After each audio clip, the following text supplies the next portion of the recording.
Informasi lainnya, Saudara, Areza Fadlan Prakarsa, bocah kelas 4 sekolah dasar, warga Desa Lamelagang, Kota Banda Aceh, hanya mampu terbaring lemas di rumahnya sejak 8 bulan lalu karena ia menderita kanker getah bening. Anak dari keluarga kurang mampu ini sangat berharap ada uluran bantuan untuk biaya pengobatan penyakit yang dideritanya hingga pulih dan dapat melanjutkan sekolahnya kembali. Areza Fadlan Prakarsa sebelum divonis dokter menderita penyakit kanker getah bening saat dirujuk ke RSUZA Banda Aceh, sebelumnya sering mengeluh demam. Tidak lama kemudian benjolan kecil mulai tumbuh di bagian kepala. Namun ibunya yang mengira hanya benjolan biasa, awalnya hanya memberikan pengobatan tradisional. Selama 8 bulan ini, Areza telah menjalani terapi kemo di RSUZA Banda Aceh sebanyak 12 kali. Seluruh biaya pengobatan selama di rumah sakit gratis menggunakan BPJS. Namun ibunya kesulitan biaya transportasi, makan, dan kebutuhan lainnya saat anaknya menjalani perawatan karena penghasilan ibunya hanya dari usaha rumahan jual keripik pisang. Semenjak anaknya sakit, Nur Asma mengaku mulai tidak fokus dengan usaha keripik pisang yang mulai banyak langganan.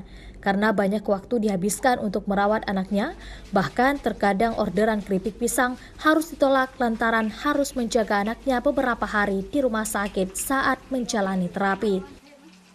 Dari usaha keripik pisang, perempuan janda ini mendapat penghasilan rata-rata Rp100.000 per hari. Hanya cukup untuk biaya makan dan sekolah 2 anaknya yang lain.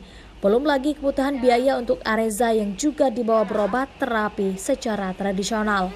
Ruan berobat alternatif, saya taruh obat-obat biasa di kampung, obat-obat kampung kan terpikirnya cuma penyakit biasa aja. Setelah itu dirujuk ke rumah sakit umum, diambil sampelnya, begitu dicek hasilnya bahwasanya Reza udah kena kanker kelenjar getah bening. Jadi selama langsung dokter bilang langsung disuruh kemoterapi di rumah sakit Zainal Abidin.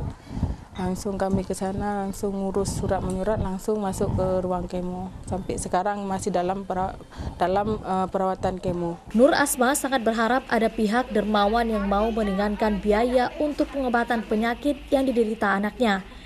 Karena meski seluruh biaya pengobatan di rumah sakit selama ini ditanggung BPJS, namun ia mengaku kesulitan untuk biaya lainnya saat mendampingi anaknya menjalani terapi.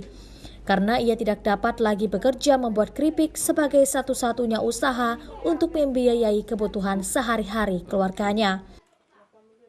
Raja Umar, Kompas TV, Banda Aceh.